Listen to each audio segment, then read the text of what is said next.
Olá, oitavo ano. Eu sou a professora Karen, sou professora de língua portuguesa e eu tô aqui para auxiliar vocês nessa matéria.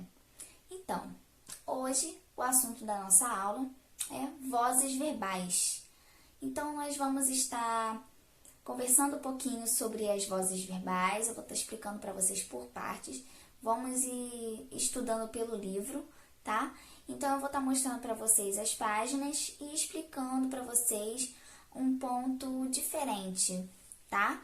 E vamos exemplificar e depois, mais pra frente, vamos falar um pouquinho sobre os exercícios, beleza?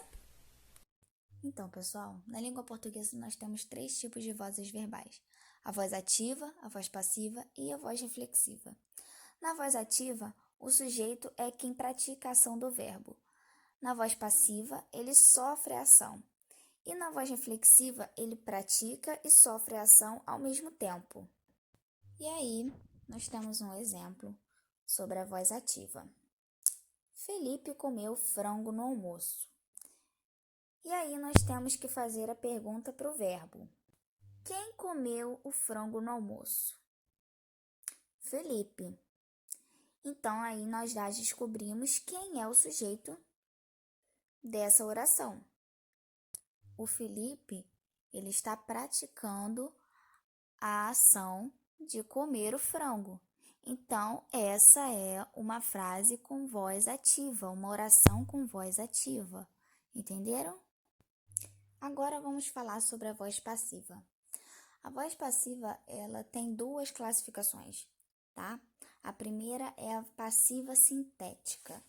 Ela sempre vem com a partícula C. Vamos dar um exemplo aí. Abre-se a janela. Nós temos que fazer a pergunta para o verbo. O que abre? O que se abre? A janela. Então, a janela é o sujeito da frase. Ela sofre a ação de ser aberta. E aí nós temos a passiva analítica. A passiva analítica, ela tem como característica o verbo ser mais o verbo no particípio, tá? Para quem não se lembra aí, o verbo no particípio indica uma ação já finalizada ou relacionada com o passado. E ela é caracterizada pela terminação em ado ou ido. Então, vamos exemplificar para ficar melhor? O cachorro foi atropelado pelo carro. Nós temos aí o verbo ser, né? Que está na forma do passado. Então, foi. Mais um verbo no particípio, né? Atropelado. Vamos lá. Quem foi atropelado? O cachorro. O cachorro é o sujeito dessa frase. Ele está sofrendo a ação do verbo. Ele sofre a ação de ter sido atropelado pelo carro. O carro é o agente da passiva. É quem fez, é quem está ocasionando o sofrimento, digamos assim, tá? Então, o cachorro recebe a ação de ser atropelado. E aí, por último, nós temos a voz reflexiva. Na voz reflexiva, o sujeito, ele sofre e pratica a ação ao mesmo tempo. Vamos ao exemplo. Rodrigo machucou-se. Quem machucou?